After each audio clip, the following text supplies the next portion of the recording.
నమస్తే నేను మిస్ అవుతాను. మనతో పాటు senior journalist doctor Durga Vadlamani గారు ఉన్నారు. వారితో మాట్లాడతారు. నమస్తే మేడం. నమస్తే అండి. మేడం మనం జనరల్ గా ఇప్పుడు యాక్టర్స్ లేకపోతే ఇప్పుడు నాలాంటి వాళ్ళు పాపులర్ అవ్వాలంటే ఏం చేయాలంటే మీరు గత ఎపిసోడ్ లో కొన్ని సజెషన్స్ ఇచ్చారు.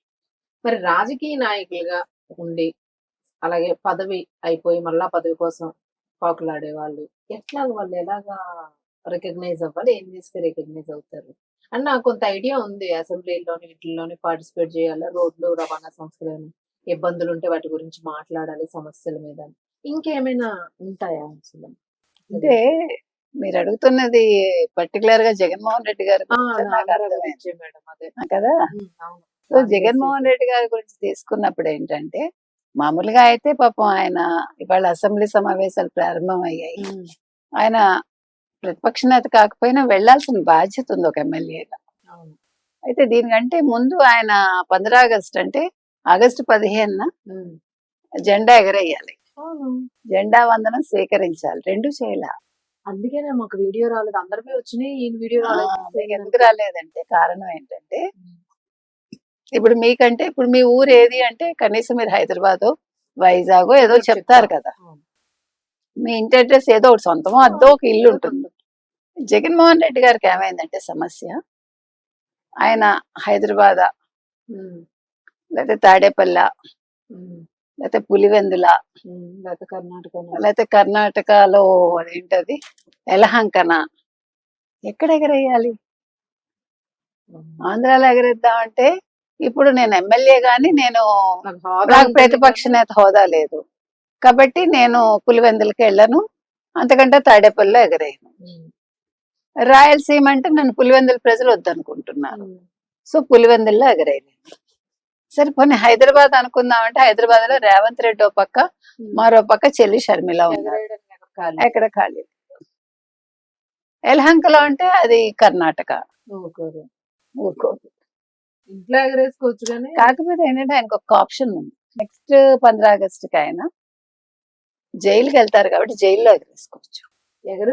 ఎగరేస్తే చూడొచ్చా? రెండు లేదు ఒకటి మళ్ళా అంటే అప్పుడు ఆయనకి హోదా ఏముంటుందో మనకు తెలియదు. అది లేదంటే ఎగరేస్తుంటే తప్పదని సెల్యూట్ కొట్టాలి, అదొక్కటే ఆప్షన్ ఉంది. అందుకని ఆయన ఆలోచించుకోలేదు. ఇప్పుడు సమస్య ఎక్కడొచ్చిందంటే, మీరు పరదాల్లో పెట్టారు. మామూలుగా అంతఃపురంలో రాణుల్నే పరదాల్లో ఉంచుతారు. ఈయన ఒక ముఖ్యమంత్రి అయ్యి ఉండి పరదాల్లో వెళ్ళాడు. ఎవడి తప్పు? మరి రాణుల్నే ఉంచుతారు అన్నారు. మరి చుట్టూ ఉండే వాళ్ళు కరెక్ట్ చేయాలి కదా. సార్ ఎందుకు సార్ మీకు భయం? మీరు హీరో, మేము ఉన్నాం కూడా. ఎందుకు బాధ అంటే మీరు ఏం తప్పు చేయలేదు కదా, మరి ఎందుకు బాధ, మీకు భయం ఎందుకు అని అడగలేదు. సమస్య ఎక్కడ వచ్చింది? సో ఆయన ఏదో ఈగ పేరు మర్చిపోయినట్టుగా ఇల్లు అలుకుతూ ఆయన తనేంటో మర్చిపోయాడు. ఆయన ఎవరేం చెప్తే చేసేసాడు 5 ఏళ్ళు. కానీ జగన్మోహన్ రెడ్డిని కూడా తప్పు పట్టట్లా, చుట్టూ ఉండే వాళ్ళదే తప్పు ఆయన అలా పిరికివాడిగా చేయడంలో. ఇప్పుడు మిమ్మల్ని చుట్టూ ఉండే వాళ్ళదే తప్పు. అవునండి. ఇప్పుడు అంతమంది జనాభా లేరు కదా, ఒంటరిగానే ఉంటున్నాడు కదా. ఇప్పుడు ఒంటరిగా ఉన్నా ఇంకా 10 మంది ఉన్నారు కదా, మొత్తం 11. మళ్ళా ప్లస్ మాకు సలహాలు ఇవ్వడానికి సజ్జలు ఉన్నారు కదా.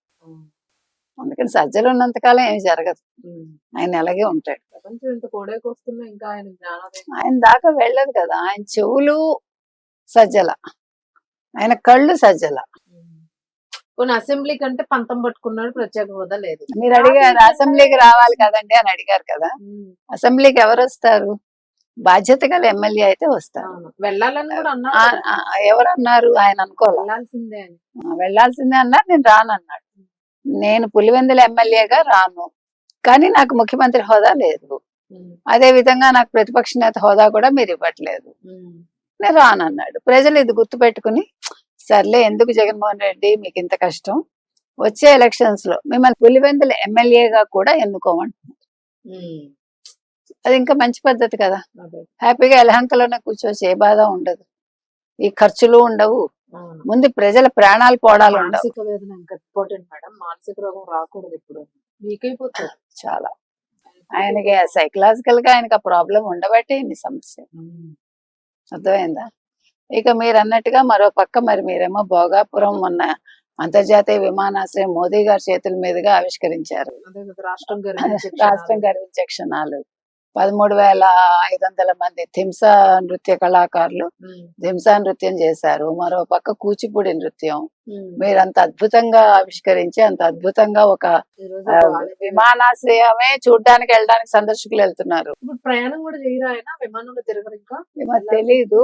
ఇప్పుడు ఇవాళైతే మొట్టమొదటి విమానం ఉమ్, భోగాపురం అల్లూరు సీతారామరాజు అంతర్జాతీయ విమానాశ్రయంలో హైదరాబాద్ నుంచి బయలుదేరిన మొట్టమొదటి విమానం 6:45 ఉమ్, ల్యాండ్ అయింది. ఉమ్. హ్యాపీయెస్ట్. సో వర్షం పడుతోందో పక్క, అంటే ఆనంద బాష్పాల్లాగా. అవును. సో పాపాన్ని కడిగేసి అక్కడ ఇవాళ ఫస్ట్ అది ల్యాండ్ అయింది. మరి ఆయన భోగాపురం విమానాశ్రయానికి నేను వెళ్ళనంటారా? ఎందుకంటే రెడ్ బస్సే వెళ్ళని చోట ఎయిర్ బస్ ఏంటన్నాడు ఆయన. అందుకని మరి సిగ్గుపడి ఆయన ప్రత్యేక వెళ్ళడం హోదా మానేస్తారా? ఇవ్వడం లేదని మరి ఆ విమానం కూడా వాడరా? ఏమో తెలియదు, మనకేం తెలియదు ఏం చేస్తారు. ఇక్కడే ఈగలు తోలుకుంటున్నారు వైజాగ్ ఎయిర్పోర్ట్ లోనే అన్నాడు కదా. సో అక్కడికి వెళ్ళి నేను ఎందుకు ఈగలు తోలాలనుకుంటాడేమో ఆయన అల్లూరు సీతారామరాజు అంతర్జాతీయ విమానాశ్రయంలో. అందుకని ఆయన కొన్ని పట్టుదల పడితే మాత్రం జగన్మోహన్ రెడ్డి గొప్పవాడు ఆ విషయం. ఇంకా ముఖ్యమంత్రి నాకు అవసరం లేదని అంటే కబడాయన జనాలు ఓటేసినా కూడా కూర్చోడు ఆయన. ఆయన పట్టరాదు పట్టి విడవరాదని అలా పట్టుబడ సరే అట్లా పట్టుదల పడతాడు. అందుకని ఆయన బహుశా నా ఉద్దేశం అయితే భోగాపురం అంతర్జాతీయ విమానాశ్రయంలో అడుగు పెట్టాడు ఆయన. అదే అలాగే అనిపిస్తుంది. పౌరుషం ఎక్కువ లేదు. అది పల్నాటి పౌరుషం లాగా విమాన ప్రయాణాలు రద్దే చేసేసుకుంటాడు తప్ప ఆయన విశాఖ నుంచి వెళ్లాల్సి వస్తే నాకు తెలిసి ఆయన వెళ్ళడు, మాట మీద ఉంటాడు. సో అది ఇప్పుడు ఇన్ని మీరు ఒక పక్క ఇంత చేసేస్తున్నారు, కూటమికి పని పట్టలేదు. ఒక పక్క Amaravati development seed access road మీరేమో ప్రారంభోత్సవం చేశారు, స్టీల్ బ్రిడ్జి 2వ దశ పనులు ముగించి ప్రారంభోత్సవం చేశారు, ఎమ్మెల్సీలు ఎమ్మెల్యేల క్వార్టర్స్ ప్రారంభోత్సవం చేశారు, అంతకు ముందు భోగాపురం చేశారు. మరి ఇవన్నీ నేను తట్టుకుని ఎట్లా నేను బతకాలి? అందుకే నేను ఎలహంకలోనే ఉంటాను అంటున్నాను. మీరు అది అర్థం చేసుకోవాలి. ఆరోగ్యంగా ఉండే ఆరోగ్యం మాత్రం ఎవరికైనా ఉండాలి, ఆనందంగా ఎవరైనా ఉండాలి. సో అందుకని ఆయన ఇవాళ అసెంబ్లీకి వద్దామని ఉంది ఆయనకి. మీరేమో అక్కడెక్కడో కూర్చోమంటే ఎట్లా కూర్చుంటాడు? అక్కడ కూర్చోడు ఆయన. ఆయన ఇచ్చే వరకు కూర్చోడు, ఇవ్వకపోతే కూర్చోడమైనా మానేస్తాడు. అందులో మీరేమో ఎదురుకుండా అయ్యన్న పాత్రుడు గారు, పక్కనేమో రఘురామకృష్ణరాజు, ఇక్కడేమో చంద్రబాబు నాయుడు, ఇక్కడేమో పవన్ కళ్యాణ్, అక్కడ లోకేష్. నేను ఎట్లా రాగలను చెప్పండి? అందుకని ఆయన రావట్లేదు. 5గురు ఉన్నారు అక్కడ. మరి పులివెందుల పూలి ఎలా వస్తుంది? రానుంది, భీష్మించి కూర్చుంది. అందుకని